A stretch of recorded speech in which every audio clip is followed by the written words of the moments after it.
300,000 square kilometers. Now, sukatin nyo po yan kung kasama po yung WPS nyo. Now, tama po si Marcoleta. How can you own something that you don't have the title? Yes. Napakahalaga po yun. Alam nyo ang offer ng China sa aming mga negotiations? Broad daylight. Pinopos po namin yan. Ang Defense Attaché, Colonel Lee, very close kami, nagyayakapan po kami dyan sa kanyang palasyo, sa palasyo ng ambassador ng China.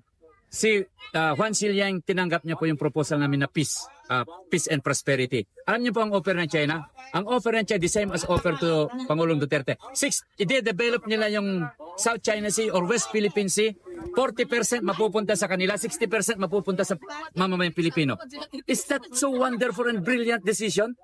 Parang sinabi rin ng China, yun naman yan eh. Ibigay namin yung 60% sa inyo. Ano man ang makuha natin dyan?